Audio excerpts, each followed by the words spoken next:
खूप मोठा होऊ दे, यातले कलाकार, गुणी कलाकार आहेत, त्यांना यश मिळू दे आणि पुढे जाण्याची संधी त्यांना दिली, याबद्दल मी याच्या कर्त्याधर्त्यांचेही मनापासून अभिनंदन करतो आणि आभार प्रकट करतो. मंडळी, मी आता इंदोरला आहे, पूर्वी नाशिकला होतो. माझ्या मुलांनी एक लहानसा व्यवसाय सुरू केला आहे. कणिक ही एक वेगळ्या प्रकारच्या गव्हाची कणिक आहे आणि अत्यंत शुद्ध, केमिकल विरहित, मैदा विरहित अशी कणिक आहे. त्यात काही ज्याच्यात कुठल्याही प्रकारचं कुठलंही मिश्रण नाही आणि हायली प्रोटीन आणि प्रचंड फायबर्स असलेले असा हा याचा आटा असतो. त्याचसोबत गौशाळेच्या तुपाचा सुद्धा व्यवसाय सुरू केलेला आहे. हे माझ्या मुलांनी केलेलं आहे. त्यांना मी मदत म्हणून इकडे तिकडे फिरत असतो. आज मी इंदोरचे प्रसिद्ध संगीतज्ञ श्री अभय मांडके यांच्या घरी आलो आणि त्यांच्याकडूनच तुमच्याशी बोलत आहे. सर्वांनी माझ्या मुलांच्या पाठीवर हात असू दे आणि त्यांना व्यवसायात भरभराट होऊ दे, हीच मी ईश्वरचरणी प्रार्थना करतो. माझा मोबाईल नंबर आहे 9309731353 93097 31353. तुमचा पाठिंबा हेच आमचे यश असणार आहे. खूप खूप आभार.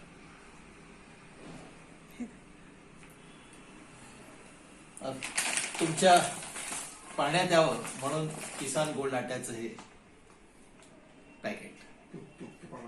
आणि तुपाबद्दल सांगायचं झालं तर झालं काय की हा आटा आम्ही एका गौशाळेला दिला. त्यांनी बरेच दिवस झाले त्याचे पैसे दिले नाही. 6-7 हजार रुपये झाले गोळा. मग मी म्हटलं काही तर द्या. त्यांनी मला तुपाचा 15 किलोचा डबा दिला. तो मी याला त्याला वाटला 15 किलो खाणं मला शक्य नव्हतं. अर्धा किलो याला दिला, त्याला दिला. तो त्यांना इतका आवडला की ज्यांना अर्धा किलो दिला त्यांनी तो आता 1 किलो 2 किलो असं मागायला सुरुवात केली. मग आम्ही आता त्या गौशाळेवाल्यांना आटा देतो आणि त्यांच्याकडून तूप घेतो आणि ते शुद्ध तूप तुमच्यापर्यंत पोहोचवतो.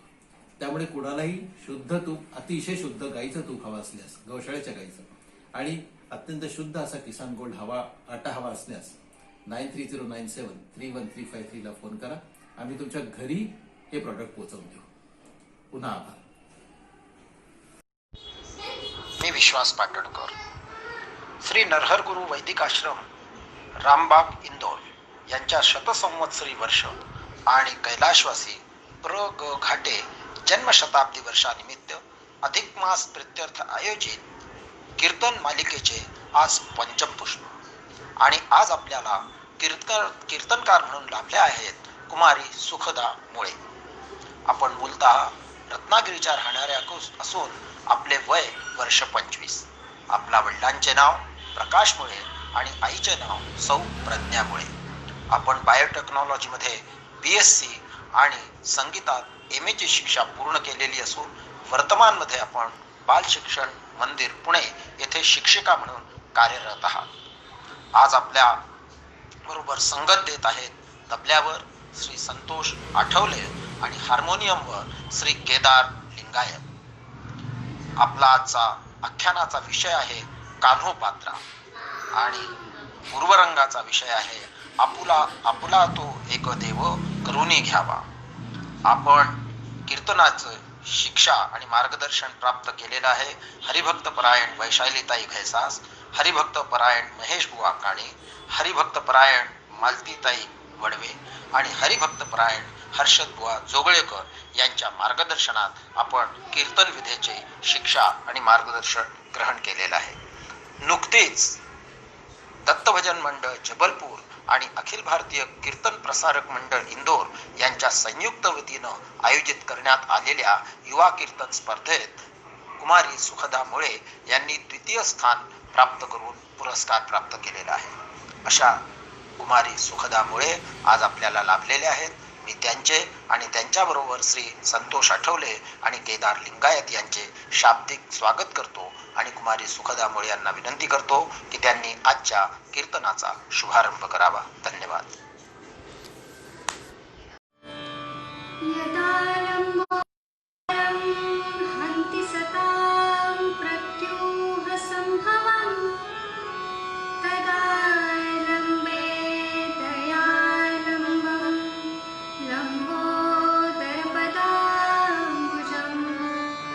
शारदा शारदा भोजवदना वदनाम्बुजे सर्वदा सर्वदास्माकं सन्निधिं प्रिया।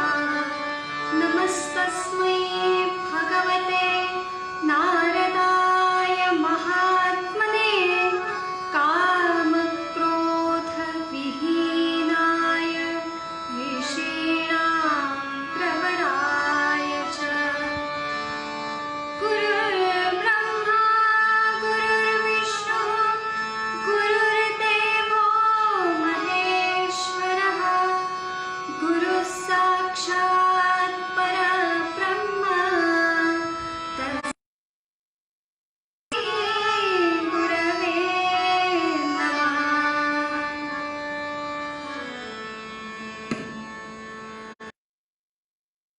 जय राम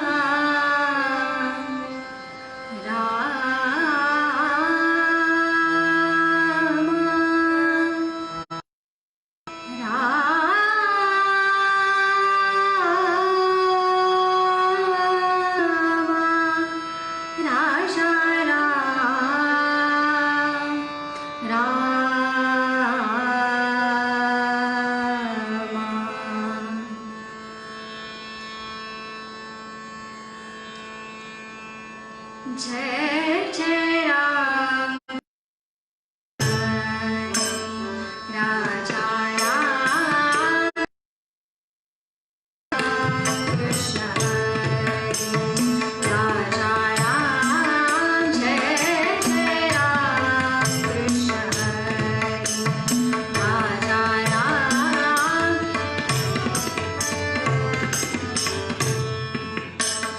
राजा राम नवल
श्री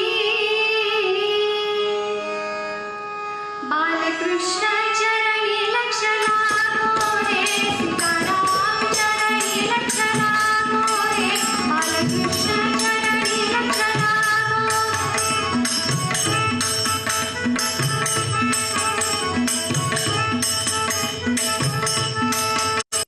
कृष्ण चरणी लक्ष लागो रे सीताराम चरणी लक्ष लागो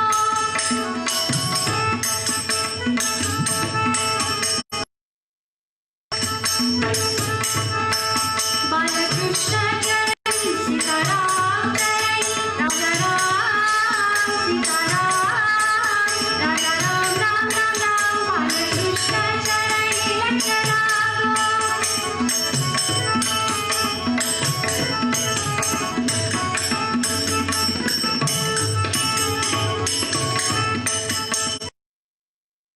कीर्तन संगीत नाच दिया भावने कीर्तन संगीत नाच दिया भावने बालकृष्ण चरणी लक्ष लागो लागो सीताराम चरणी लक्ष लागो रे बालकृष्ण चरणी लक्ष लागो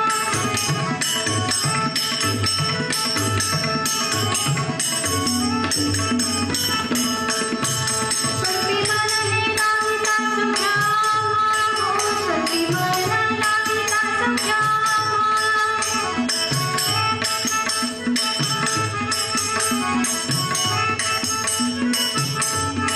स्वल्पी मन लाविता संभ्रामा स्वल्पी मन लाविता संभ्रामा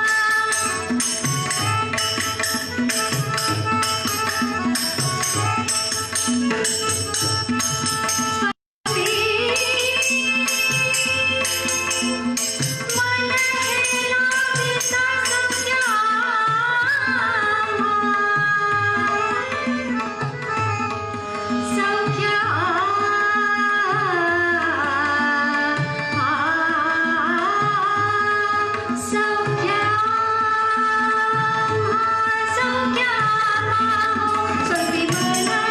लाविता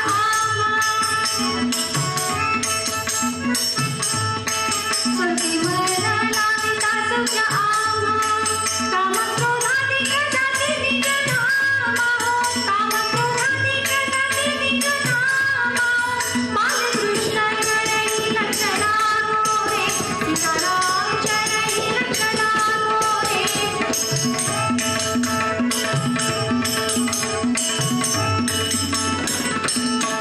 सारसार कटविका सकुराया हो सारसार कटविका सकुराया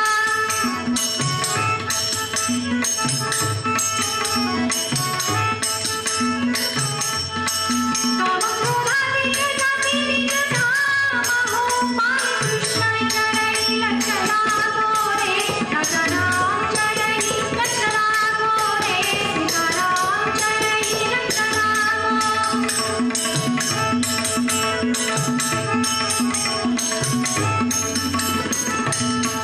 सद्गुणचिन्मय नारायण रूप जाओ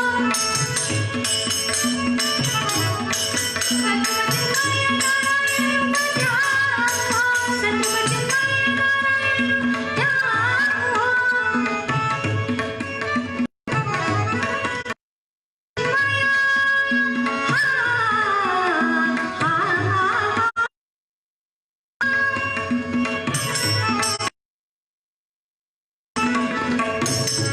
सद्गुणचिन्मय नारायण रूप जाओ तन्मय हो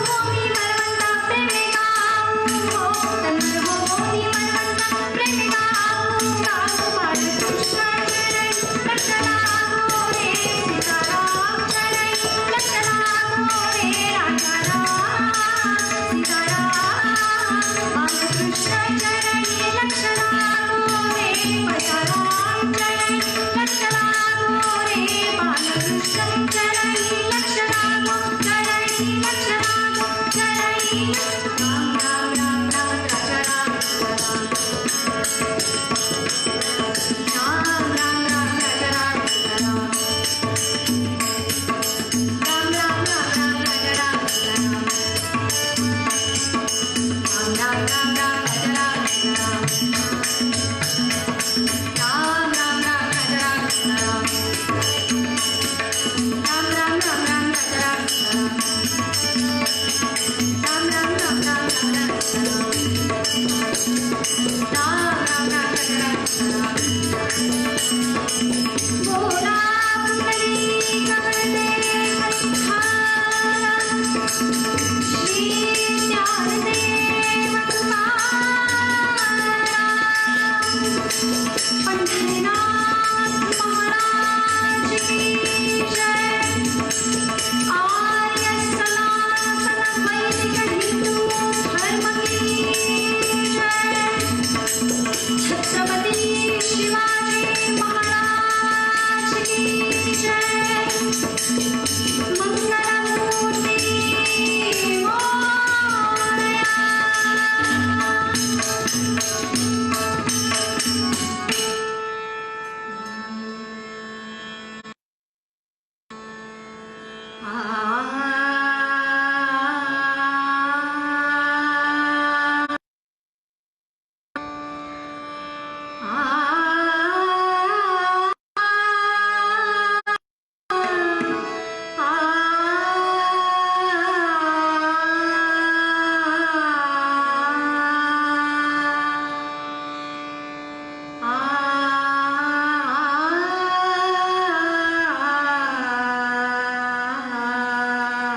एको वशी सर्वभूतान्तरात्मा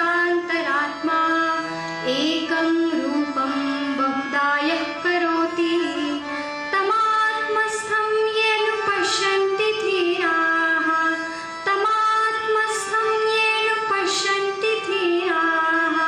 तेषां कृतं शाश्वतं नेतरेषां सद्गुरुनाथ महाराज की जय.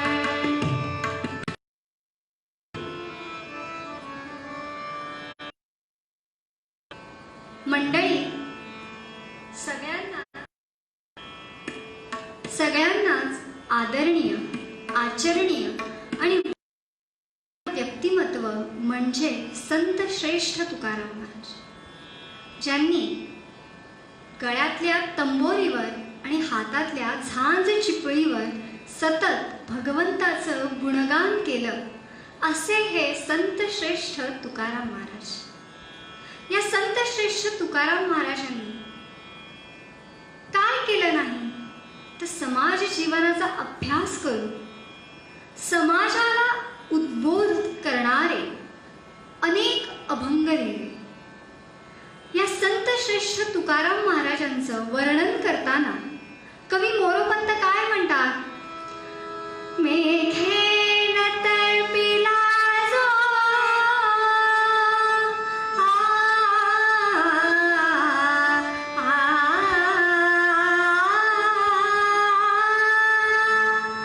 मेघेन तळपिला जो चातक सुदृशित करील आज तुका जो जो मुमुक्षु त्या ते जो जो मुमुक्षु त्या ते सुतृप्त करील आज तुका. राम राम राम राम राम सीतापते राम राम राम राम रघुतमा राम राम हरे राम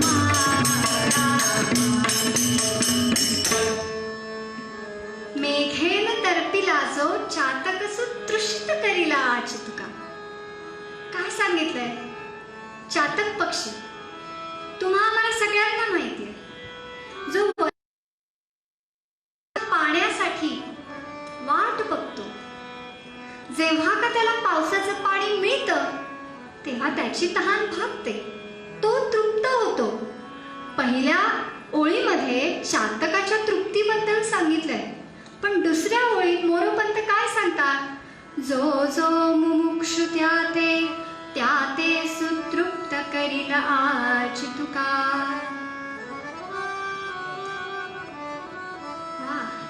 काय सांगितलंय? जो जो मुमुक्षु. आता मुमुक्षु म्हणजे काय? पृथ्वी तलावर जे सजीव जीव आहेत, जे मोक्षासाठी सतत धडपड करत असतात, त्यांना मुमुक्षु म्हणतात. ह्या मुमुक्षु लोकांना मोक्षाचा मार्ग खुला करून देणारे कोण आहे? तर हे संत श्रेष्ठ तुकाराम महाराज. कशाच्या मार्फत? तर त्यांनी दिलेला अभंगरूपी ठेवा. या अभंगरूपी ठेव्याच्या माध्यमातून ते तुम्हा आम्हा जे पृथ्वी तलावर जे मुमुक्षु लोक करतायत त्यांना मोक्ष मिळवून देण्यासाठी, त्या वाटेला लावण्यासाठी तुकाराम महाराज तुम्हा आम्हाला उपदेश करताना पदामध्ये काय सांगताय? आपुला तो एक देव करुणी घ्यावा, तेणे विण जीवा सुख नोहे. जीवनामध्ये जर का सुख हवं असेल तर त्या देवाला आपलंसं करा. पण सुखाच्या बाबतीत सामान्य मनुष्याचं काय होतं? अहो हेच बघा ना, एक लहान मुलगा असतो, पेढे म्हणून तो एका बाजारात जातो. तिथं खूप वेळ शोधतो की मला पेढे मिळतील का. इकडे शोधतो तिकडे शोधतो पण त्याला पेढे काही मिळत नाही. पण पेढ्यांसाठीची त्याची ही चाललेली धडपड बघून त्या बाजारातली एक बुजुर्ग व्यक्ती, बाळा तुला काय रे हवंय? मला पेढे हवे. अरे बाळा मग ते ह्या बाजारात मिळणार नाही, तुला त्या बाजारात जावं लागेल. म्हणजेच असंच आपलं सुखाच्या बाबतीत होतं. आपल्याला हवं असतं सुख, पण ते आपण कुठे शोधत असतो? तर प्रपंचरूपी मिरच्यांच्या बाजारामध्ये शोधत असतो. इकडे तिकडे न शोधता ते सुख कोणाकडे आहे? तर त्या भगवंताकडे आहे. म्हणून तुकाराम महाराज आपल्याला सांगतात, आपुला तो एक देव करुणी घ्यावा, तेणे विणचिवा सुख नोहे. मंडळी, आपण जर का बाजारात गेलो, आपल्याला इच्छित गोष्ट विक्रेत्याला आपल्याला काहीतरी मूल्य, काहीतरी धन द्यावं लागतं, तेव्हा तो आपल्याला हवी असलेली वस्तू देतो. पण मंडळी, भगवंताच्या बाजारात काय आहे? फक्त त्याला जाऊन विश्वासाने सांगायचंय, देवा तू माझा आहेस रे, तुझा वरदहस्त कायम माझ्यावर राहू दे. एवढं जरी आतुरतेने, विश्वासाने, आपुलकीने सांगितलं तरी तो भगवंत आपल्या पाठीशी उभा राहतो. हेच तुकाराम महाराज सांगतात, आपुला तो एक देव करुणी घ्यावा, तेणे विणचिवा सुख नोहे. मंडळी, भगवंता वाचून ज्या गोष्टींमध्ये आपल्याला सुख वाटतंय त्या सगळ्या गोष्टी दुःखाला कारणीभूत आहेत. कशा? पुढच्या चरणात सांगतात, ये रती माईके दुःखाची जनिती, नाही आदी अंत अवसानी. येर म्हणजे काय? वाचून. माईक म्हणजे खोटं. येरती माईके, भगवंता वाचून ज्या ज्या गोष्टींमध्ये आपल्याला आता सुख मिळेल असं वाटतंय ते सगळ्या दुःखाला. कशा?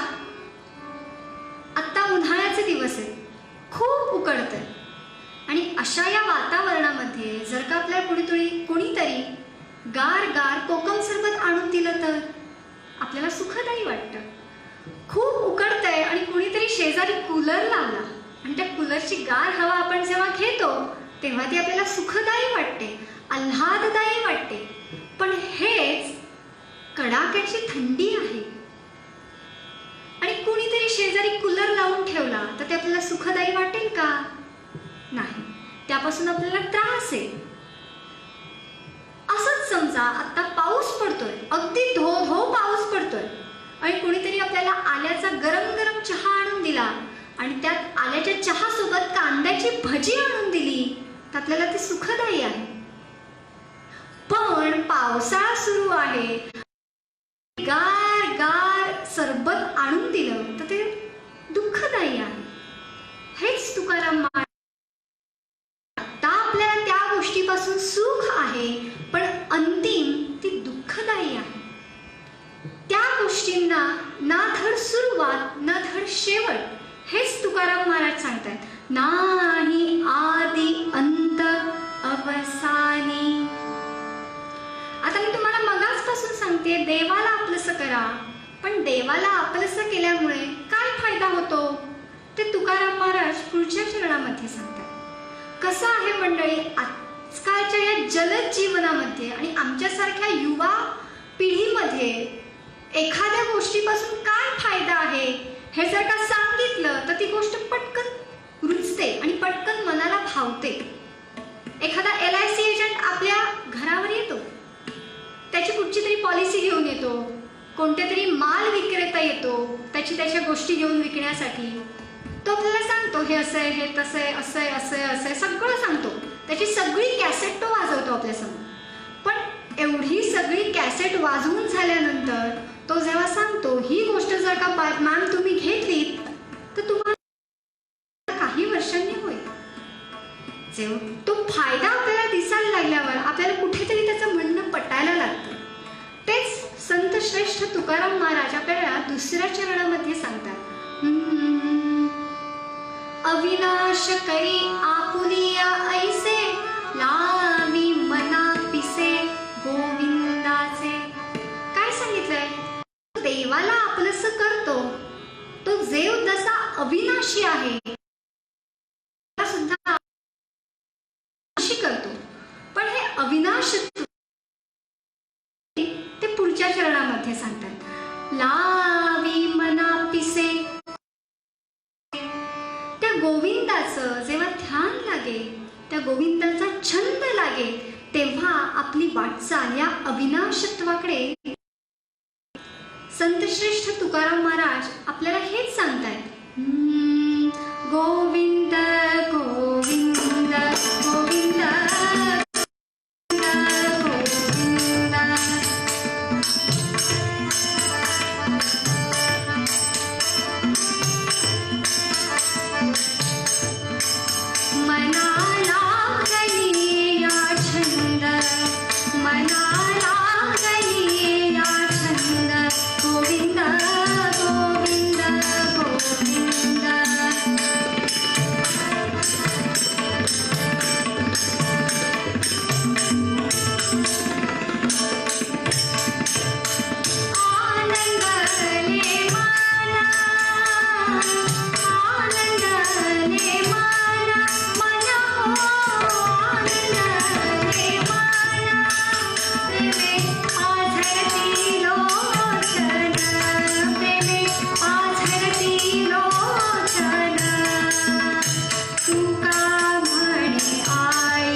संतश्रेष्ठ तुकाराम महाराज या शेवटच्या चरणामध्ये एक सुंदर गोष्ट सांगतात.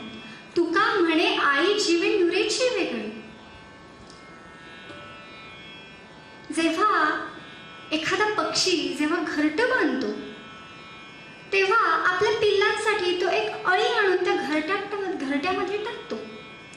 पण त्या अळीला तो लगेच खातो का? तर नाही. त्या आणून ठेवलेल्या अळीला अर्धमेलं करत करत मगच खातो. म्हणजे काय करतो? त्याने घरटं बांधलंय, घरट्यामध्ये पिल्लही जन्माला आले आणि त्या पिल्लांना जेवण देण्यासाठी तो एक अळी आणतो. अळी आणून ठेवतो, तिला चुचकारतो आणि निघून जातो. काही तासानंतर तो पुन्हा येतो, त्या अळीला टोचतो, चुचकारतो, चोचीने चावतो, निघून जातो. पण याचा परिणाम काय होतो? तर त्या अळीला त्या पक्ष्याच्या टोचण्याचा ध्यास लागतो. त्या अळीच्या आता पचनी पडलेलं असतं की हा आता ही वेळ झाली आहे, तो पक्षी येणार आहे, मला टोचणार आहे आणि निघून जाणार आहे. पक्ष्याचा ध्यास लागतो, छंद लागतो आणि काही दिवसांनी त्या अळीचं त्या पक्षामध्ये रूपांतर होतं. मंडळी, हे झालं एका अळीबद्दल. हाच ध्यास जर का आपल्याला त्या भगवंताचा लागला तर आपणही भगवंतमय होऊ. हेच तुकाराम महाराज सांगतात. देवाला आपलंसं करा म्हणजे काय करा? तर त्या भगवंताचा ध्यास लावून घ्या, त्या भगवंताचा छंद लावून घ्या. हेच तुकाराम महाराज आजच्या पूर्वपद्यात सांगतात.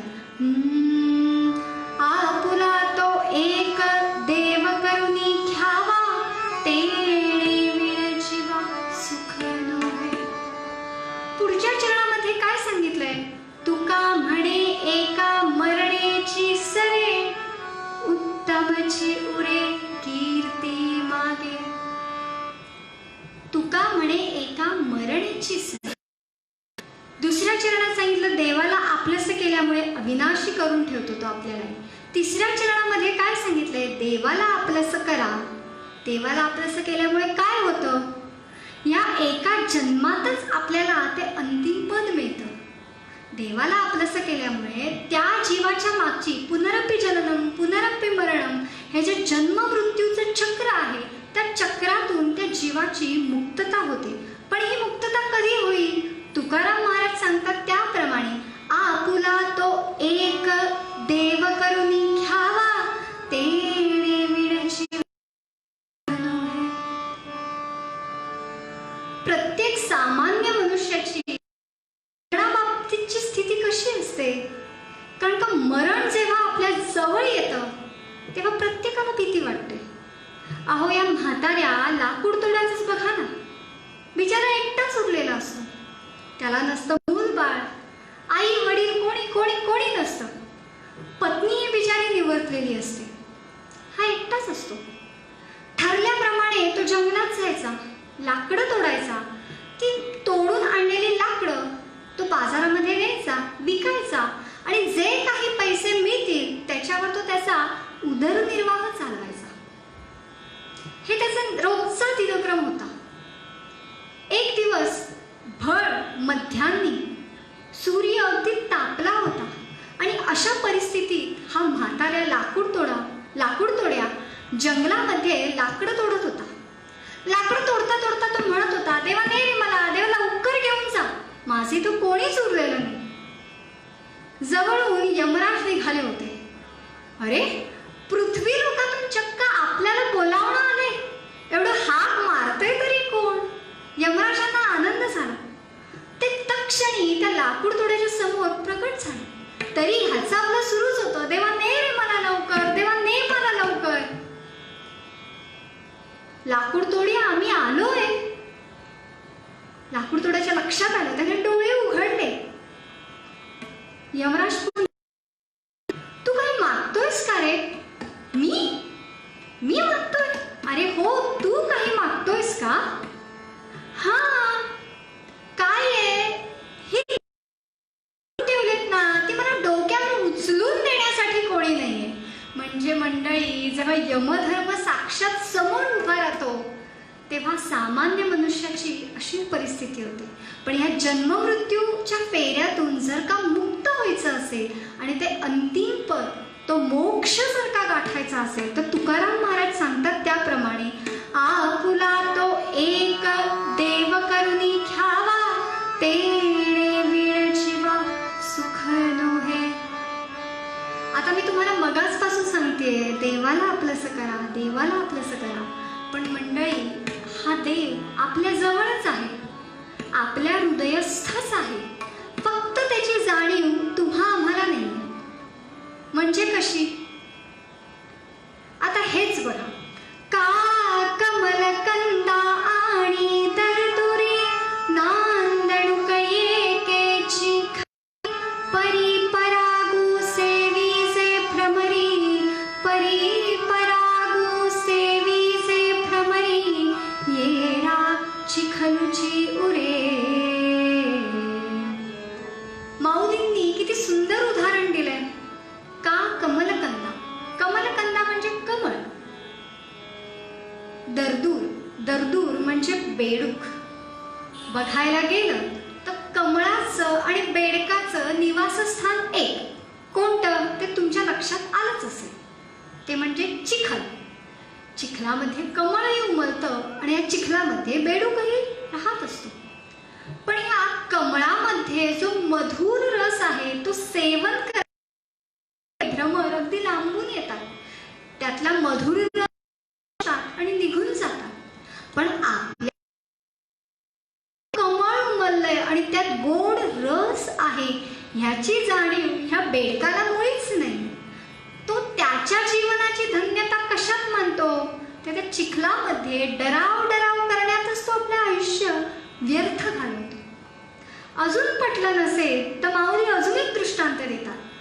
पाहे पातूथ पवित्र आणि गोड, मांसी त्वचेची पत्राड,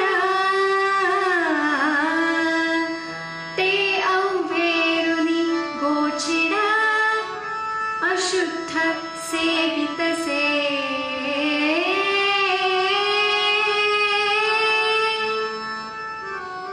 पाहे पा दूध पवित्र आणि गोड. आता गाईच्या आचुळामध्ये गोड पवित्र दूध असतं, पण या आचुळामध्ये एवढं गोड दूध आहे याची जाणीव त्या आचुळावर राहणाऱ्या गोचिडाला मात्र नसते. ते दूध राहिलं बाजूला, हा गोचीड त्याच्या जीवनाची धन्यता कशात मानतो? तर त्या अशुद्ध रक्त सेवन करण्यामध्ये तो त्याच्या जीवनाची धन्यता मानतो. तसंच मृगाचं आहे. जेव्हा त्या कस्तुरीचा वास येतो, तेव्हा ते मृग अस्वस्थ होतो की हा वास कुठून येतोय, पण त्याच्या नाभीमध्येच ते कस्तुरी आहे याची जाणीव त्या मृगाला नसते. तसंच तुमच्या आमच्या सारख्या सामान्य मनुष्याचा आहे. माऊली त्यावर सांगतात, तै सारुतया मध्ये सर्व सुखाचा आराम, की भ्रांतासी कामू, की भ्रांतासी कामू विषयाकडे. ज्ञानेश्वर माऊली काय सांगतायत मंडळी? हा भगवंत हृदयस्थच आहे. आपल्या सुखाचं आरामाचं स्थान हे आपल्या जवळच आहे, पण त्याच्याकडे आपण न वळता विषय वासनेमध्ये विषयांमध्येच अडकतो. मंडळी, अजून पटलं नसेल तर अजून एक सोपं उदाहरण देते, म्हणजे सगळ्यांच्या लक्षात येते. लग्न समारंभाचे दिवस आले की आपण लग्नामध्ये जातो. वेगवेगळी लग्न आपण अटेंड करतो, तिथं हजर राहतो. त्या लग्नामध्ये अनेक वेगवेगळी मंगलाष्टक ऐकतो. एक मंगलाष्टक प्रसिद्ध आहे, लक्ष्मी कौस्तुभ पारिजात चतुरा.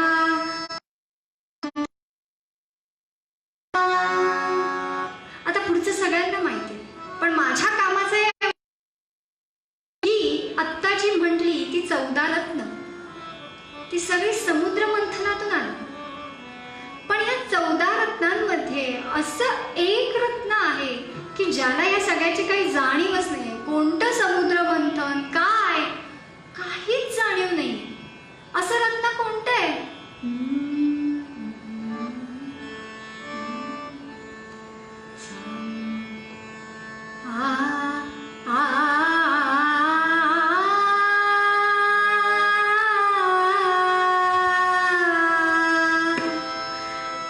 समुद्र हा पिता, बंधू तो चंद्रमा. समुद्र हा पिता, बंधू तो चंद्रमा.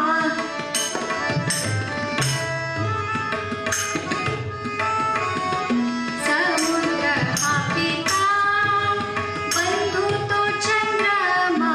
भगिनी ते रमा, शंखाची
समुद्र हा पिता, बंधू तो चंद्रमा. हे जे रत्न आहे ना, समुद्र वडील आहे, चंद्रमा भाऊ आहे, लक्ष्मी बहीण आहे. पण शंख दारोदारी भीक मागे. द्वारकेचे श्रीहरी, त्याचे मेहुणे, पण ह्या शंखाला मात्र कसली जाणीवच नाही. अर्थात मला सांगा, आपल्याला जेव्हा भूक लागते आणि आपण आईला म्हणतो, अगं आई मला जेवायला दे, तेव्हा आई म्हणत येतेच ना, जेवण तयार आहे, माझ्या नावाने शंख करू नकोस. अर्थात आत्ता शंखाला देवपूजेमध्ये पवित्र स्थान आहे, हा विचार आत्ता काही क्षण आपण लांब ठेवूया. एवढे मोठे नातेवाईक आहेत तरी शंख मात्र सगळीकडे भीक मागतो. शंखाला या सगळ्याची जाणीवच नाही. तसंच तुमच्या आमच्यासारख्या सामान्य मनुष्याचा मंडळी हा देव आहे, तो आपल्या जवळच आहे. समर्थ रामदास स्वामी सुद्धा सांगतात, सदा सर्वदा देव सन्निध आहे, सदा सर्वदा देव सन्निध आहे.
सदा सर्वदा देव सन्निध आहे. मंडळी, समर्थ रामदास स्वामी सुद्धा सांगतायत, हा देव आपल्या जवळच आहे, हा आम्हाला नाही. आता देव जवळ आहे, तो भक्तासाठी येतो. देव जवळ आहे म्हणजे भक्तावर आलेलं संकट, ते संकट दूर करण्यासाठी भगवंत कुठून तरी लांबून धावत येतो आणि आपल्याला वाचवतो. हे अज्ञानाचं लक्षण आहे, असं मी म्हणत नाहीये, असं समर्थ रामदास स्वामी म्हणतात. मंडळी, त्यांना काय सांगायचंय पुढच्या चरणामध्येच ते सांगतात. आनंद कैवल्यदान नुपेक्षी कदा रामदासाभिमान. मंडळी, रामदास स्वामी सांगतात त्याप्रमाणे परमेश्वर हा सर्वव्यापक आहेच. जेव्हा एखाद्या भक्तावर संकट येतं तेव्हा ते काय करतात? भक्तासाठी ते काय देतात? तर जे सगळ्यात सुखदायी आहे, जे सगळ्यात कठीण आहे असं अंतिम पद म्हणजे मोक्ष ते आपल्या भक्ताला देतात. पण हा बहुमूल्य ठेवा जेव्हा भगवंत आपल्या साधकाला देतात तेव्हा हा मी दिलेला जो ठेवा आहे तो या साधकाला कितपत झेपणार आहे याची भगवंत एक प्रकारे परीक्षाच बघत असतात. मनुष्य काय करतो? देव आपली परीक्षा बघतोय हे कळतच नाही. या परीक्षेला आपल्यासारखे सामान्य लोक संकट समजतात आणि त्यालाच कंटाळतात. जसं की अभ्यास न करणारा मुलगा त्याची जेव्हा एक परीक्षा जवळ येते तेव्हा त्याला भरपूर काळजी अभ्यासच केलेला नसतो. म्हणून तो काय करतो? या अशा मुलाला परीक्षेचं टेन्शन येतं. परीक्षा हे एक संकट वाटायला लागतं. म्हणून तो दुसऱ्या दिवशी काय सांगतो? अगं आई, माझे पाय दुखतात, आई माझं डोकं दुखतंय. म्हणजे ह्या परीक्षा नावाच्या संकटापासून मुलगा लांब पळायला जातो. तसंच त्या सामान्य मनुष्याचं होतं. देव आपली परीक्षा पाहतोय, पण त्या परीक्षेपासून आपण लांब पळतो. ते लांब न पळता त्या संकटाला सामोरे जाऊन त्याचप्रमाणे त्या देवाला आपलंसं करून त्या देवाचा वरदहस्त डोक्यावर घ्या. तो वरदहस्त एकदा मिळाला, तो देव आपलासा झाला की जीवनामध्ये सगळी सुख आपल्या पायाशी लोळण घेतात. आता मी तुम्हाला मगाचपासून सांगते, देवाला आपलंसं करा. एक छोटी कथा सांगते. कथा ऐकल्यानंतर तुमचं तुम्हालाच कळेल की देवाला आपलंसं करणं किती महत्वाचं आहे. गंमत बघा, त्या नगरामध्ये एक आजीबाई असते. बिचारी एकटीच राहत असते. त्या नगराचा जो राजा आहे, त्या राजाने ऐका हो ऐका, ह्या नगरामध्ये जे जे कुणी आहे त्यांनी ऐका, ऐका हो ऐका. राजाने काय सांगितलं त्या दवंडीमध्ये? मी उद्याच्या दिवसाला माझ्या सगळ्या वस्तूंचं वाटप करणार आहे. वाटप करण्यासाठी जेव्हा मी वस्तू ठेवेन, त्या वस्तू ज्याच्याकडे सगळ्या अधिक असतील तो नगरातला श्रीमंत, ऐश्वर्यवंत आणि सुखी माणूस म्हणून ओळखला जाणार आहे. ऐका हो ऐका. झालं. आता नुसत्या वस्तू घेऊन आपण ऐश्वर्यवंत आणि सुखी होणार आहोत. म्हाताऱ्या आजीबाईने सुद्धा ही दवंडी ऐकली. तिने ठरवलं, एवढा राजा दानशूर झालाय, तो सगळ्या वस्तू वाटायला ठेवलं नाही, आपण पण त्या सगळ्या वस्तू घेऊन यायच्या आणि आपण सुद्धा सुखी व्हायचं. दुसरा दिवस उजाडला, ही म्हातारी आजी धावत तिथे गेली. एक एक वस्तू बघते, कोणती वस्तू न्यायची, ही न्यायची का ती न्यायची. वस्तू बघत बघत पुढे आली आणि एका पलंगाजवळ येऊन बसली. पलंगावर झोपून बघितलं. अरे वा, किती मऊ मऊ पलंग आहे. पलंग तिला आवडला होता. तिच्या मनामध्ये विचार आला, हा पलंग आपण घरी घेऊन जायचा. पलंगाला हात लावते ना लावते तिच्या मनात परत विचार आला, अरे देवा, हा एवढा मोठा पलंग मी नेऊन ठेवणार तरी कुठे, माझं झोपडं एवढूच. चला, पलंगाचा विषय तिने सोडून दिला. पुढे गेली. सोन्या चांदीची भांडी तिला दिसायला लागली. उचलून तिने हातात घेऊन बघितली. चला, सोन्या चांदीची भांडी मी माझ्या खोपट्यात घेऊन जाणार. भांडी उचलून ती न्यायला लागली, पण पुन्हा मनामध्ये विचार आला, ह्या म्हाताऱ्या बाईकडे, ह्या म्हाताऱ्या आजीबाईकडे एवढी सोन्या चांदीची भांडी आहेत, असं जर का नगरातल्या चोरांना कळलं तर दुसऱ्या दिवशी माझ्या खोपट्याच्या दरवाजाला लाथ मारून सगळी भांडी माझी लंपास होती. चला, भांड्यांचा विषय तुम्ही सोडून दिला. शेवटी सेवकाने दवंडी पिटवली. शेवटची 2 मिनिटं शिल्लक आहेत, लवकरात लवकर सगळ्यांनी वस्तू घेऊन जाव्या. आता मात्र तिचे डोळे उघडले. अरे, अख्खा दिवस संपत आला तरी माझ्याकडे एकही वस्तू नाहीये. बाकी नगरातले लोक जे मिळेल ते घेऊन चालले. आपण काय करावं? पुन्हा सेवकाने दवंडी पिटवली. शेवटची 1/2 मिनिटं शिल्लक आहे, लवकरात लवकर सगळ्यांनी वस्तू घेऊन जाव्या. म्हातारी आजीबाई तुरु तुरु तुरु तुरु धावत आली. आता करायचं काय? तितक्यात तिचं लक्ष राजाकडे गेलं. राजा ज्या सिंहासनावर बसलाय तिथपर्यंत धावत धावत आली आणि आता वेळ संपणार इतक्यात तिने राजाचाच हात पकडला.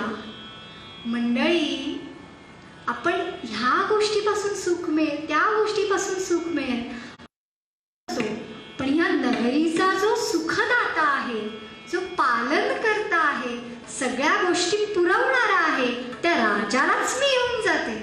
माझ्याकडे सगळी सुख आपोआप माझ्या पायाशी लोळण घेतील. मंडळी, त्या आजीबाईला कळलं की खरा सुखदायी दाता, सुख देणारा दाता कोण आहे?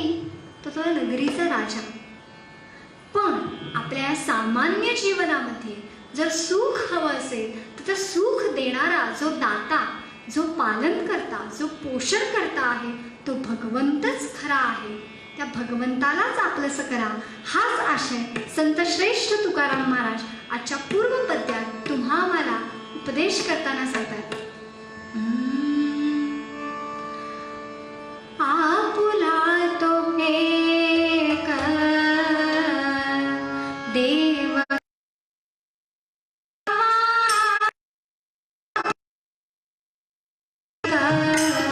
देव करुणी घ्यावा तेणे बीळ जेवा सुख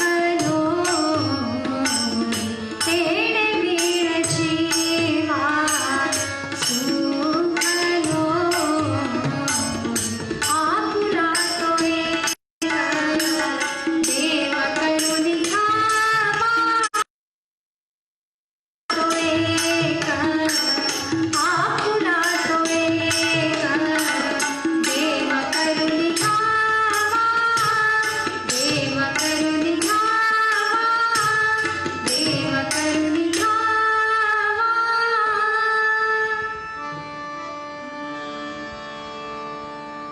मंडळी, कीर्तनाच्या प्रथेनुसार आपण काही क्षण भगवंताचं नामस्मरण करूया.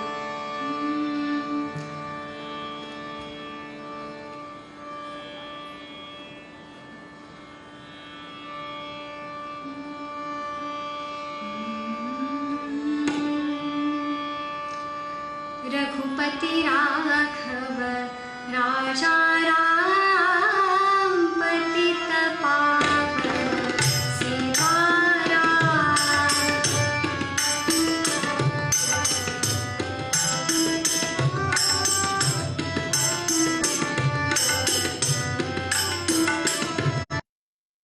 रघुपति राघव राजा पतित पावन सीताराम.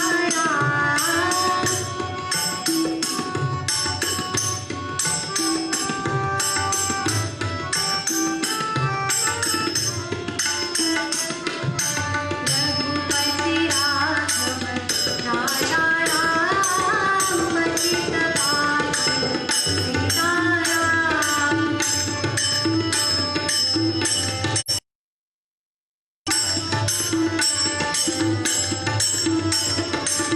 रघुपति राघव राजा राम पतित पावन सीताराम.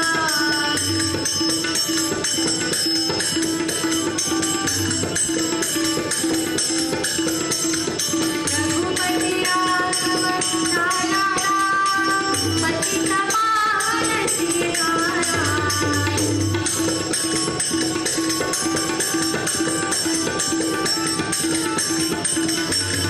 रघुपति राघव राजा राम पतित पावन सीताराम.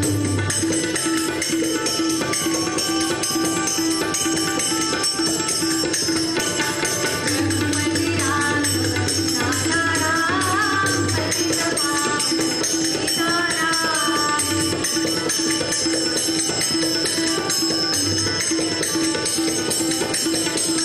रघुपति राघव राजा राम पतित पावन सीताराम.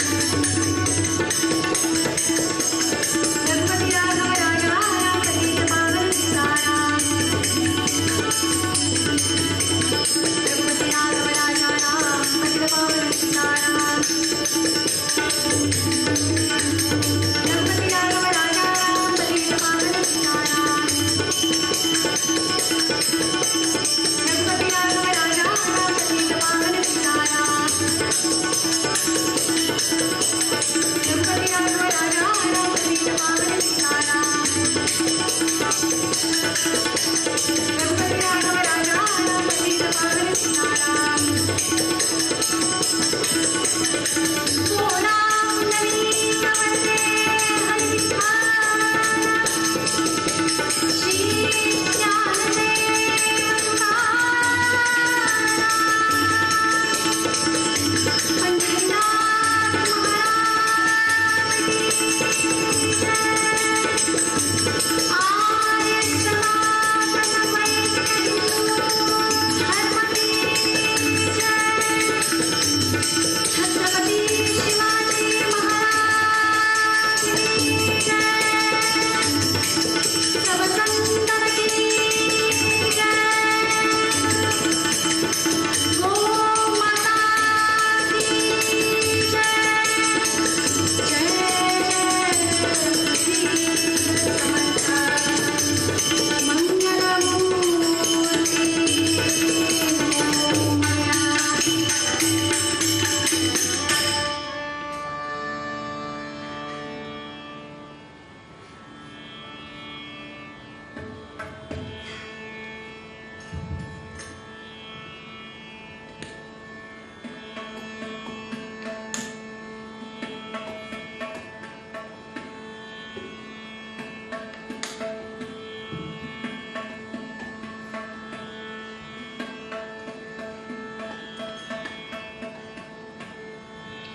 सज्जन हो,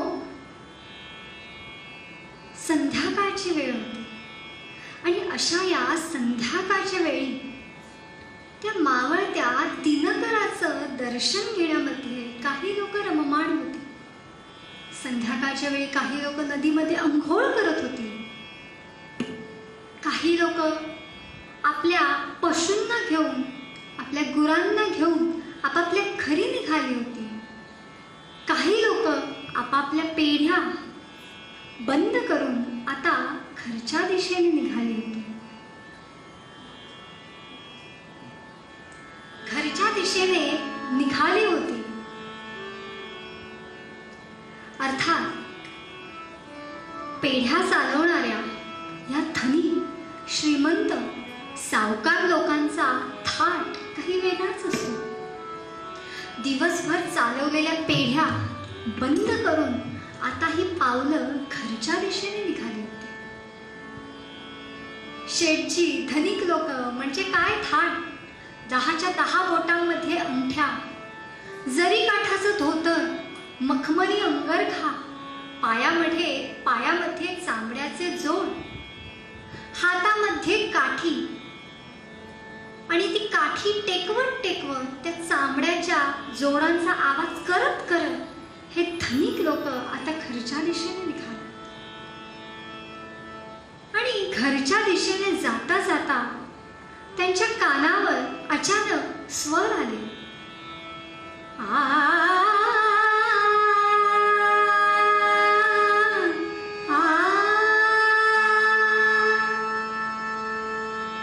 अरेच्चा, एवढं गातंय तरी कोण? घरच्या दिशेने निघालेली पावलं आता त्या सूर मंदिराकडे वळली.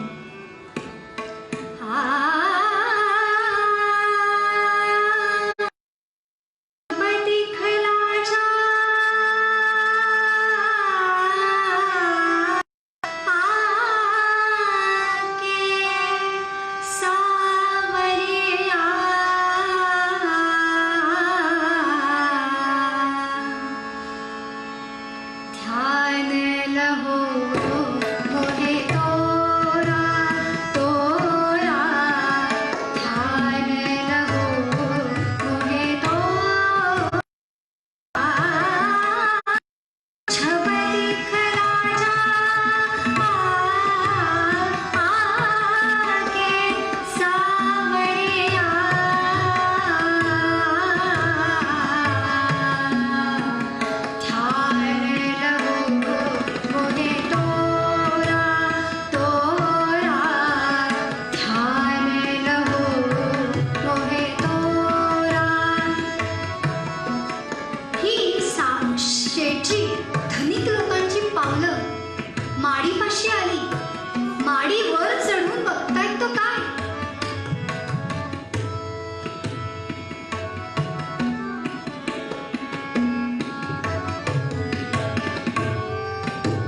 पांढरे शुभ्र गालीचे अंथरलेले, त्यावर लोड, तक्के, छताला झुंबर टांगलेलं. सगळीकडे अत्तराचा सुगंध दरवळतोय. समोर उभ्या असलेल्या 3-4 तानपुऱ्यांपैकी एक तानपुरा घेऊन ती गात बसली होती. जणू काही आपल्या मनातील शल्य ती त्या भगवंतालाच सांगते. कोणीतरी याची जाणीवच तिला नव्हती. काहीतरी आवाज झाल्याची जाणीव तिला झाली. ती थांबून बघते तो. शेठजी, आपण कधी आलात? अगं हे काय, तू जेव्हा गात होतीस ना तेव्हाच येऊन बसलोय. ही बघ, नवरत्नांची माळ मी तुझ्यासाठी आणलीये. गळ्यातली नवरत्नांची माळ काढून तिला सर करण्यात इतक्यात एक तरुण तिथे आला आणि तो तिला सांगू लागला, स्मरव्यथा शमवी, स्मरव्यथा शमवी वेल्हाळे, स्मरव्यथा शमवी वेल्हाळे, मी सुरतमनी तुझ करिता, स्मरव्यथा शमवी वेल्हाळे, मी सुरतमनी तुझ करिता. श्रीमंत धनिक मी मोठा मम होय रमणी तू आता. श्रीमंत धनिक मी मोठा मम होय रमणी तू आता. हे दीनदासी सेवेला पालखी बसून जायाला, फुलबाग माथायाला, फुलबाग माथायाला. परवडी प्राण हरी तुझ्या हातात, हात परवडी प्राण हरी तुझ्या हातात. नाव लोटे पैठणी भरता, श्रीमंत धनिक मी मोठा मम होय रमणी तू आता. श्रीमंत धनिक मी मोठा मम होय रमणी तू आता. श्रीमंत फुलबाग लावेन, पालखी ने आण करण्यासाठी ठेवेन, असं तो म्हणतोय. अगं तुला कळतंय का? तेवढ्या तिथे अजून एक तरुण आला आणि तो तिला पुन्हा सांगू लागला, अगं तुला समजतंय का? ते बघ, त्यांचे केस पिकले, त्यांच्या डोक्यावर टक्कल पडले. म्हातारा आणि तरुणी, वृद्ध आणि तरुणी असा जोडा कधी शोभून दिसतो का? माझं ऐक. तरुण तरुणीचा शोभे जोडा, तरुण तरुणीचा शोभे जोडा. विबुध रसिक मी न जगे थोडा, विबुध रसिक मी न जगे थोडा. व्यर्थ कुतर कालच घ्यावा, वश तुवा मला भावे, भावे वश तुवा मला भावे, भावे वश तुवा मला भावे. समरूपम अवलोकावे, समरूपम अवलोकावे. व्यर्थ कुतर कालच घ्यावे, वश तुवा मला भावे, भावे वश तुवा मला भावे, भावे वश तुवा मला भावे. कळतंय का? अगं मी तुझा एक रसिक आहे. तुझ्याकडे जो गोड गळा आहे ना त्याचा आस्वाद घेण्यासाठी आलोय. तुझी कला, त्या कलेचा एक रसिक या नात्याने मी आज इथे आलो. तुला समजतंय का? अगं त्यांच्याकडे बघ. अर्थात असे अनेक कामांध, विषयांध अशी अनेक लोक तिच्याकडे रोज येत होती. पण हात जोडून नम्र भावनेने ती पुन्हा त्यांना सांगायची, तुम्ही माझ्याकडे येण्यापेक्षा एक असं मनामध्ये ठेवा, तुम्ही माझ्याकडे जो गोड गळा आहे त्याचा आस्वाद घेण्यासाठी आलाय ठीक आहे, पण असा विचार करा की हा गोड गळा मला कोणी दिला? तर ते भगवंतानेच दिला ना. त्या भगवंताकडे जा, तुम्हाला सगळी सुख मिळतील. अहो, हा एवढा जीव मिळालाय, हा एवढा देह मिळालाय ना, ते नामस्मरणामध्ये घालवा. त्या भगवंताचं नामस्मरण करा, तुमच्या पायाशी सगळी सुख लोळून घेतील. अगं ए, तुझं तत्वज्ञान ऐकायला आम्ही आलेलो नाही. आम्ही जे सांगतोय ते आम्हाला मुकाट्याने करून दाखव. तुझं नामस्मरणावरचं तत्वज्ञान आम्हाला ऐकत बसायला वेळ नाही. आम्ही आमचा व्यापार टाकून आलोय. ती पुन्हा त्यांना सांगते, अहो, तो व्यापार करता करता पुन्हा भगवंताचंच नामस्मरण करा, तुमचा व्यापारही अधिक उत्तम होईल. आता मात्र तो शेठजी चिडलाच. अगं, मी तुला सांगतोय, आम्हाला नाच करून दाखव, आम्हाला गाणं म्हणून दाखव, तुला कळत नाही का? आतून शेवटी तिची आई आली.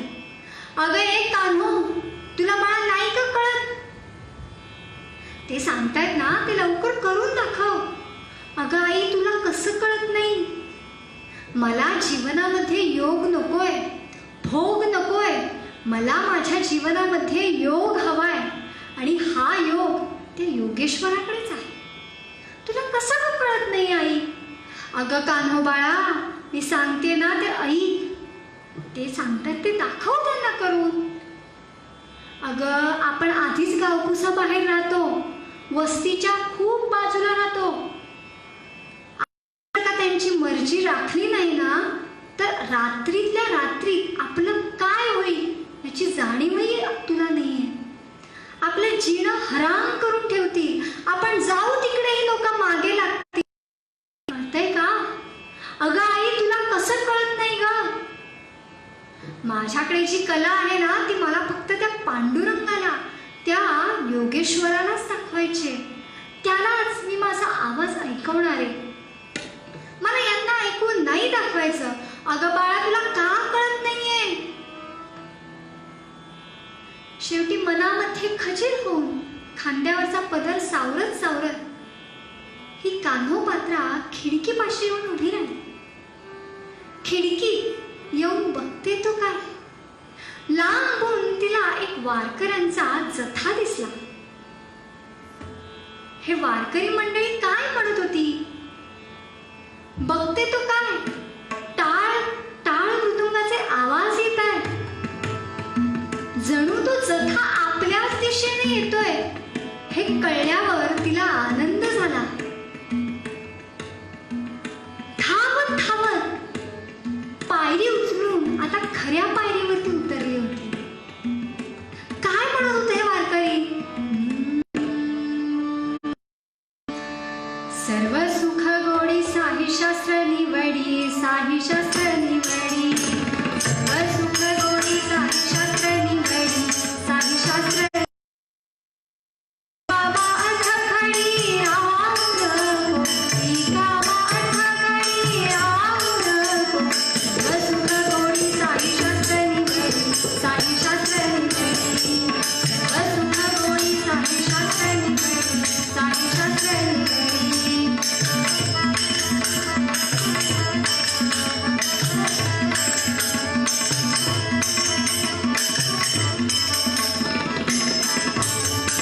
कृष्णनामी संकल्प जन्मी जाई, कृष्णनामी संकल्प जन्मी जाई. वाया येईल ठार हरी वीण, वाया येईल ठार हरी वीण. सर्व सुख गोडी साही शास्त्र निवडी, साही शास्त्र निवडी. सर्व सुख गोडी साही शास्त्र निवडी, साही शास्त्र निवडी. सर्व सुख गोडी साही शास्त्र निवडी, साही शास्त्र निवडी. तो वारकऱ्यांचा जणू आपल्याच दिशेने आला. कसे होते हे वारकरी? पांढरं शुभ्र धोतर परिधान केलेलं, गळ्यामध्ये तुळशीची माळ, डोक्याला गोपीचंदनाचा टिळा. असा हा वारकऱ्यांचा जथा पंढरपूरला जात होता. ती कान्होपात्रा त्या वारकऱ्यांना विनवू लागली. दादा, माझी एकच विनवणी आहे, माझी एकच विनवणी आहे. माझी विनवणी, विनवणी, माझी विनवणी, विनवणी, माझी विनवणी, विनवणी, हीच चरणी मला दाखवा चक्रपाणी. बाळ नंदाचा, नंदाचा बाळ नंदाचा, नंदाचा धनी जो दीननाथांचा. माझी विनवणी, विनवणी, माझी विनवणी. माझी एकच विनवणी आहे, जो दीन अनाथांचा जो न्याय आहे ना, त्याचं मला दर्शन घडवाल का? त्या वारकऱ्यांनी फक्त तिच्याकडे एक नजर टाकली, तिच्या लक्षात आलं. धावत धावत घरी गेली. सगळी जळजवाई वस्त्र तिने उतरवून ठेवली, सगळे दागदागिने तिने उतरवून ठेवले, पांढरी शुभ्र साडी तिने परिधान केली आणि पुन्हा या वारकऱ्यांच्या जथ्याजवळ आली.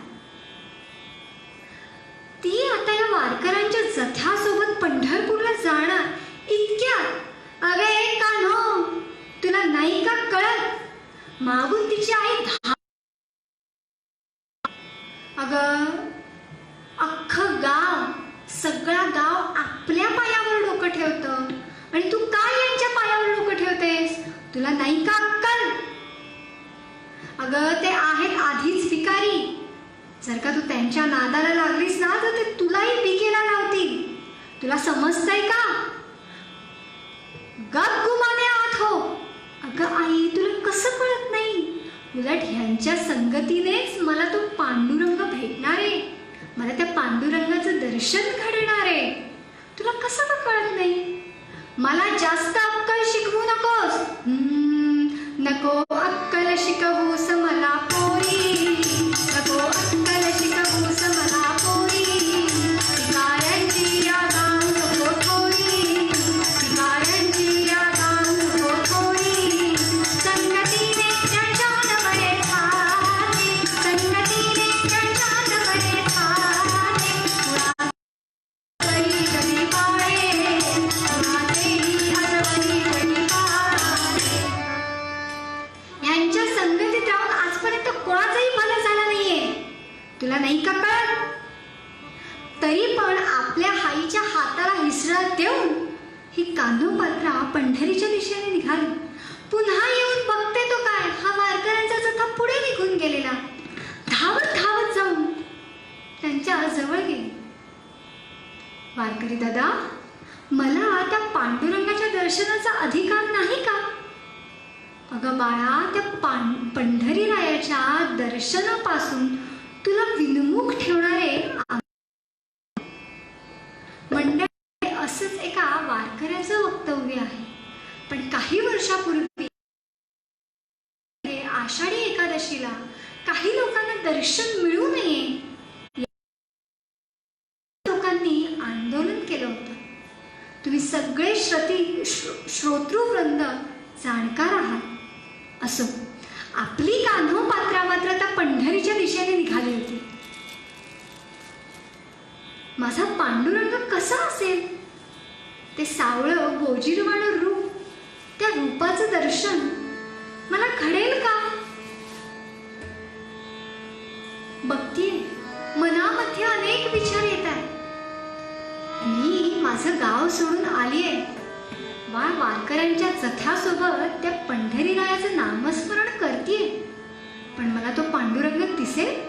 मला त्या सावळ्या परब्रह्माचं दर्शन घडेल? त्या पंढरीरायाचा विचार करतच ही कान्होपात्रा निघाली.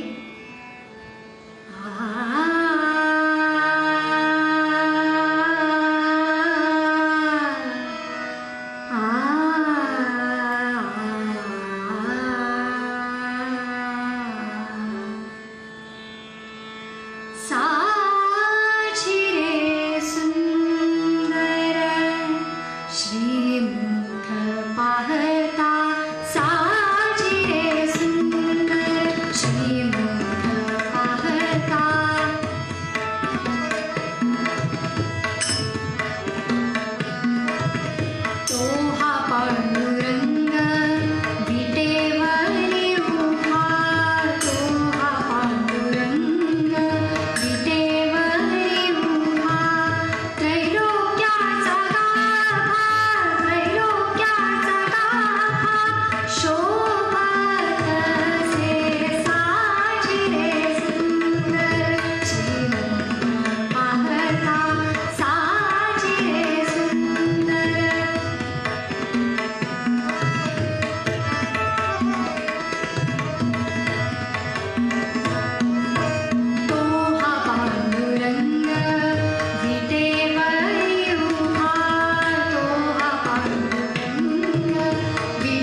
या कान्होपात्रेला आपण बेदरच्या बादशाकडे देऊ. बेदरच्या बादशाला सर करू, त्या बादशाची मर्जी संपादन करू आणि आपण आपलं पद वाढवून घेऊ. पण ह्या बेदरला न्यायचं तरी कसं? तपास केल्यानंतर लक्षात आलं ही कान्होपात्रा पंढरपूरला आहे.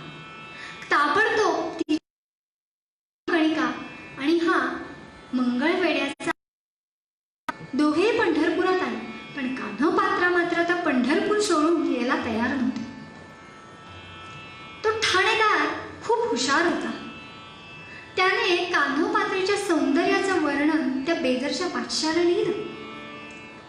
नुसतं ते सौंदर्याचं वर्णन वाचून तो बेदरचा बादशाह पुरता वेडावला. पण कान्होपात्रेला न्यायचा कसा हा प्रश्न पुन्हा होताच. त्याने अजून युक्ती चालवली, डोकं चालवलं आणि युक्तीने अजून एक पत्र लिहिलं. त्या पत्रामध्ये त्याने काय लिहिलं? शशिवदना चारु गात्रा बहुमानी कान्होपात्रा भूपती. शशिवदना चारु गात्रा बहुमानी कान्होपात्रा भूपती.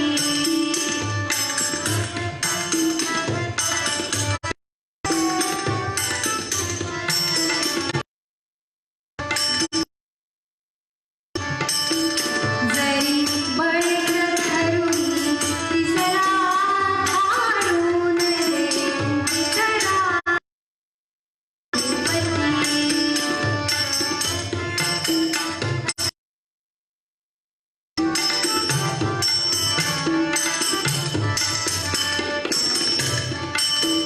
ती म्हणे मला या परी रूपाची जरी असेल मजवरी खरोखर प्रीत खरोखर प्रीत. मग येईन धावत येते भूपती. मग येईन धावत येते भूपती.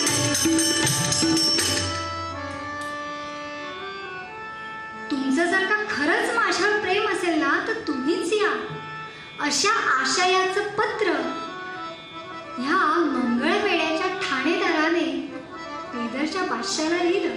अर्थात कान्होपात्रेच्या नावाने या ठाणेदारानेच हे सगळं केलं होतं. दुसरं पत्र जेव्हा तिथे जाऊन थडकलं, हा बादशाह आता पुरता मिळवला होता.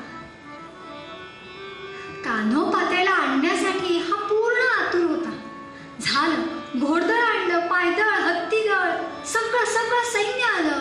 हत्तीवर अंबारी चढवण्यात आल्या आणि त्यात परत त्या सोन्याच्या अंबारी, आणि या अंबारीत बसून खावीन निघाले. मंडळी, एवढं मोठं सैन्य या पंढरपूरच्या दिशेने येतंय म्हटल्यावर पंढरपुरामध्ये भयग्रस्त परिस्थिती निर्माण झाली. कारण पंढरपुरामध्ये आजपर्यंत अनेक वारकरी येत होते, पण मंडळी वारकरी प्रथमच येत होते. भयग्रस्त परिस्थिती निर्माण झाल्यामुळे जो तो घाबरू लागला की एवढं मोठं सैन्य येतंय तरी कशासाठी. झालं, हळूहळू या पंढरीचं वाळवंट लागलं आणि जेव्हा का पंढरीचं वाळवंट लागलं, बादशाह स्वतः अंबारीमधून उतरून आपल्या कान्होपात्रेला तो शोधू लागला आणि आपली कान्होपात्रा नगर प्रदक्षिणा पूर्ण करून आता पंढरपूरच्या मंदिरामध्ये जाणार होती. आणि या वाळवंटामध्येच या बादशाची आणि या कान्होपात्रेची भेट झाली. कान्होपात्रेला बघता क्षणी तो तिथेच तिला म्हणू लागला, दिल जानी मेरी, दिल जानी मेरी, कान्हो तू ही है खुदा, जानी मेरी, जानी मेरी.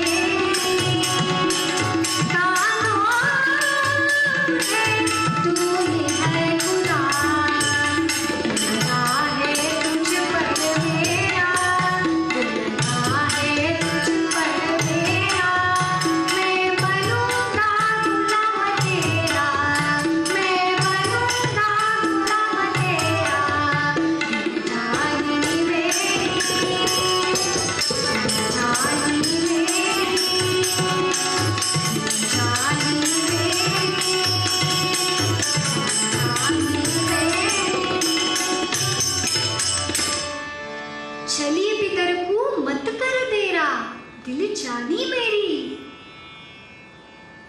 तो बादशाह तिथेच तिला विनवू लागला. पुन्हा नम्रपणे नमस्कार करून तिने पुन्हा सांगितलं, खावीन, मी तुम्हाला तुमच्या मुलीसारखी आहे. मैं बनूंगा गुलाम तेरा. माझे दास होण्यापेक्षा त्या भगवंताचेच दास व्हा, त्या भगवंताचेच गुलाम व्हा. सगळी सुख तुमच्या पायाशी वळण घेतील. अर्थात या क्षणी तिला सगळी ऐहिक सुख तिला मिळणार होती. अगदी राजाच्या राणीसारखी ती सगळं सुख मिळणार होतं. पण ती जाणत होती की खरं सुख कशामध्ये आहे. पूर्वरंगात सांगितले त्याप्रमाणे, तैसा हृदयामध्ये राम, असता सर्व सुखाचा आराम. की त्रातासी कामो विषयाकडे.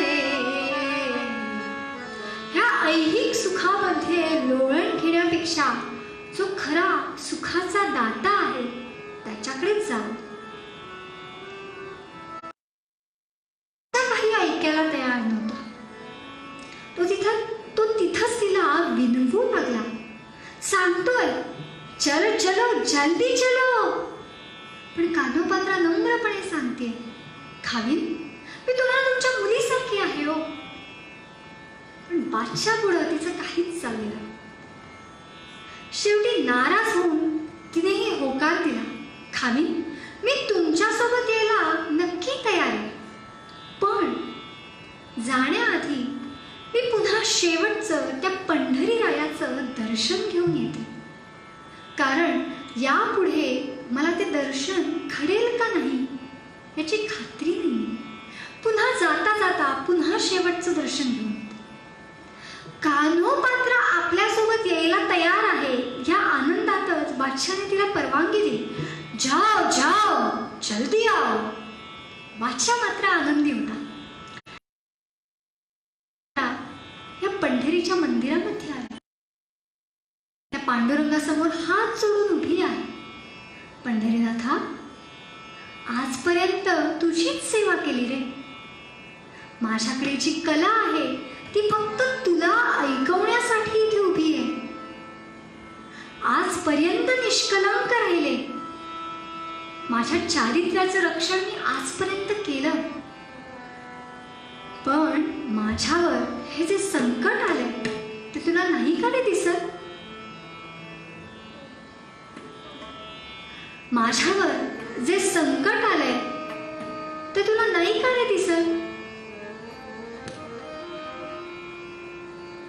तुझं दर्शन घडेल यासाठी मी माझं गाव सोडून आले.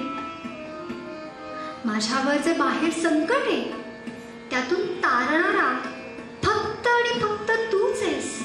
देवा, माझी करुणा तुला नाही का रे ऐकायला येत?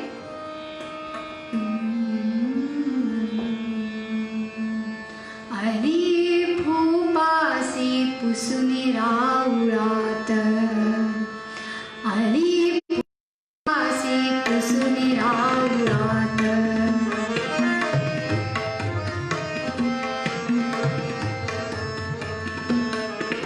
अली भूपासी पुसुनी राउळात. उभी राही बेबास जोडी हात.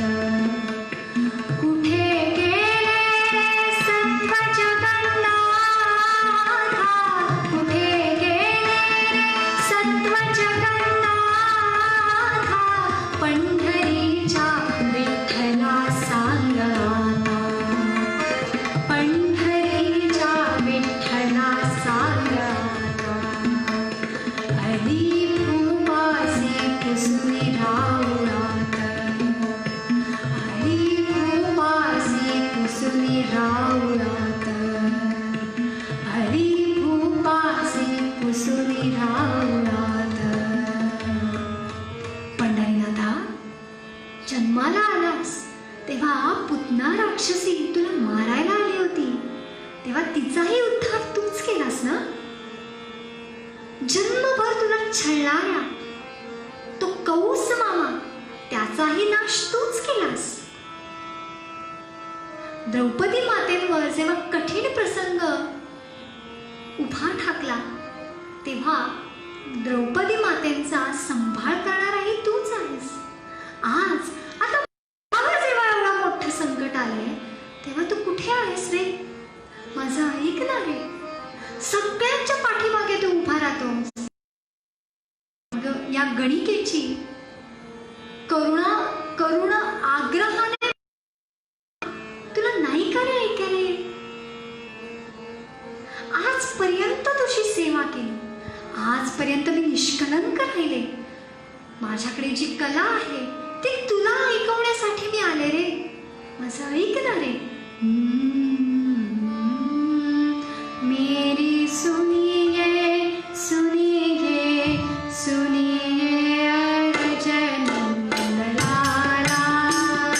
मेरी सुनिए सुनिए सुनिए अर्जुन लाला.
देवा,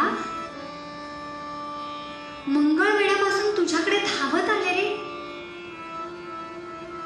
आज जर का तू माझ्यासारख्या दासीचं रक्षण केलं नाहीस तर तुझ्या पायावर डोकं आपटून मी माझा प्राण देईन.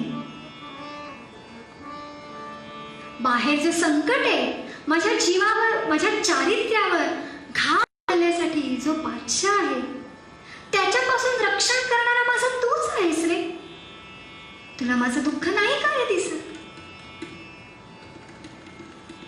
म्हणून मन प्रार्थना करतेय, जीवाच्या आकांताने पांडुरंगाला विनवते आणि मंडळी करुणा घनवतो. शेवटी तोही कळवळला आणि ते सावळं परब्रह्म साक्षात या कान्होपात्याच्या समोर प्रगट. कानामध्ये मकराकार कुंडल, जरी काठाचं धोतर, कमरेला करगोटा बांधलाय, डोक्याला मुकुट. आणि असं ते सावळं परब्रह्म पाहून या कान्होपात्रेला आनंद झाला. ते परब्रह्म जेव्हा अवतरलं मंदिराचं वातावरणच बदलून गेलं. घंटांचा नाद सुरू झाला, सगळीकडे कस्तुरीचा सुगंध दरवळायला लागला. कान्होपात्रेच्या लक्षात आलं,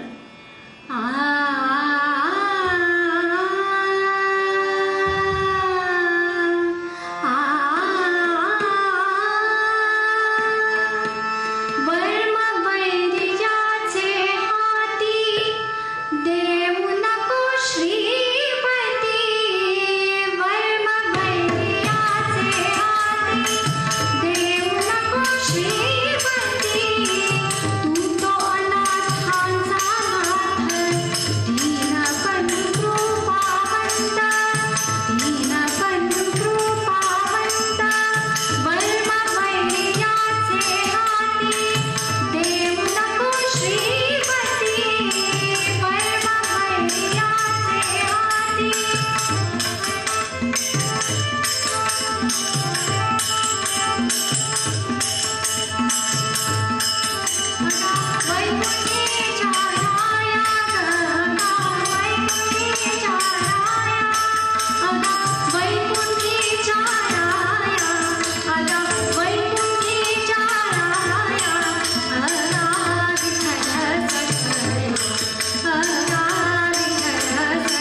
पण मंडळी, इकडे बाहेर काय परिस्थिती निर्माण झाली? बेदरचा बादशाह विचार करतोय, आत गेलेली कान्होपात्रा अजून कशी परत आली नाही? शेवटी तो विचारण्यासाठी बघतो तर काय, कान्होपात्रा कुठेच दिसेना. पुजाऱ्यांकडे त्याने विचारपूस केली. पुजारी म्हणाले की आत तर गेली, पण बाहेर काही येताना दिसली नाही. जेव्हा आता हा बेदरच्या बादशाची नजर त्या पांडुरंगाच्या मूर्तीकडे जाणार, इतक्यात पांडुरंगाने सुद्धा आपलं अस्तित्व आहे त्याची चुणूक दाखवावी म्हणून अशी कथा मध्ये आहे की पांडुरंगाने सुद्धा आपलं हृदयस्थ सिंहासन प्रकाशमान करून दाखवलं आणि त्या सिंहासनावर आरूढ झालेली कान्होपात्रा या बादशाने बघितली.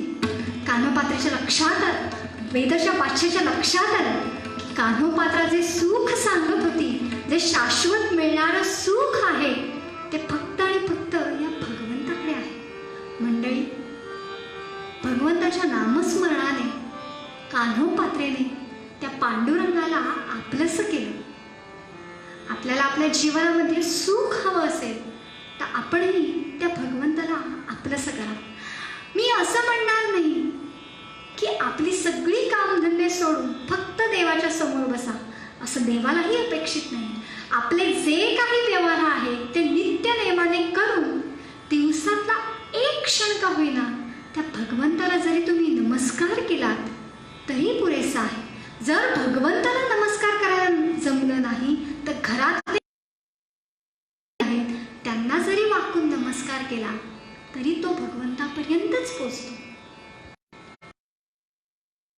देशामध्ये परिस्थिती अशी आहे की देशाला देव मानून सेवा करणाऱ्यांची संख्या फार कमीशी उरली. आजचं सीमेवरचं वातावरण बघता आपले हे सैनिक खरोखर देशाला देवाप्रमाणे मानून, देशाला देव समजून त्या देवाची पूजा करतात.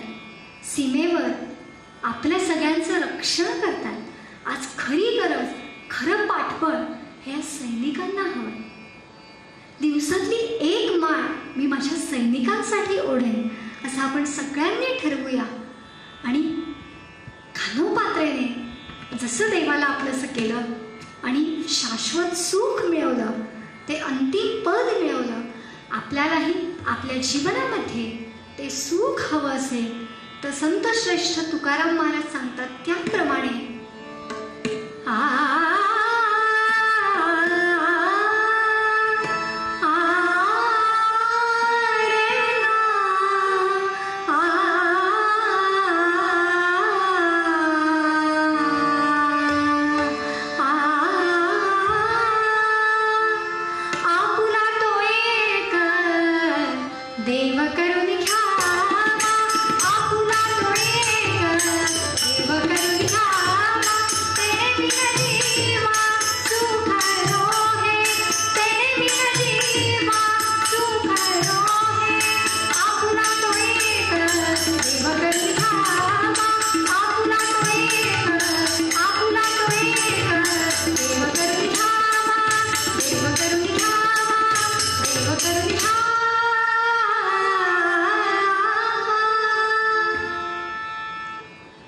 झालेली कीर्तन सेवा मी माझ्या सगळ्या गुरुजनांच्या चरणी अर्पण करते. हे माझे दोन हात आहेत. हा म्हणजे हार्मोनियम, हार्मोनियमची उत्तम साथ करणारे श्री संतोष आठवले आणि त्याचप्रमाणे तबल्याची उत्तम साथ करणारे श्री केदार लिंगायत आणि माझा आवाज तुमच्यापर्यंत पोचवणारे श्री राकेश बेर्डे काका, या सगळ्यांची आभारी आहे. आणि तुकाराम महाराजांनी जे मागणं मागितलं ते आपण सगळ्यांनी मागूया. हे जे दान देगा देवा तुझा विसरण व्हावा, शरण व्हावा तुझा विसरण, कोण गाईन आवडी हेची माझी सर्व जोडी, माझी सर्व जोडी हेची माझी सर्व जोडी. नलगे मुक्ती धन संपदा, नलगे मुक्ती संत संग मी सदा, संत संग मी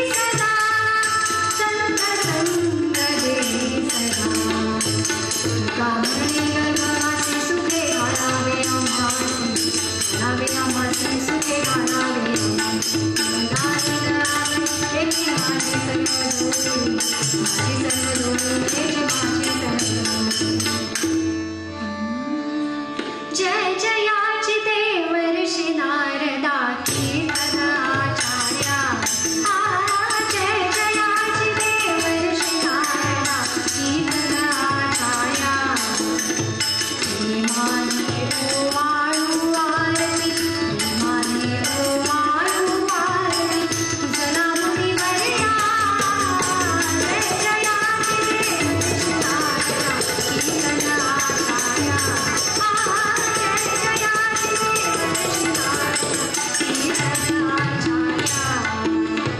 अशांत व्यासानी तुझे चरण धरले कृष्ण त्याची माग दिले भगवंत संकीर्तन करणी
सदा सर्वदा योग तुझा खडावा तुझे कारणी देह माझा पडावा उपेक्षू नको गुणवंता अनंता रघुनायका मागणे हेच आता ज्या ठिकाणी मन जाय माझे त्या ठिकाणी निज रूप तुझे आम्ही ठेवितो मस्तक ज्या ठिकाणी तेथे तुझे सद्गुरु पाय दोन्ही सद्गुरुनाथ महाराज की जय श्रीराम.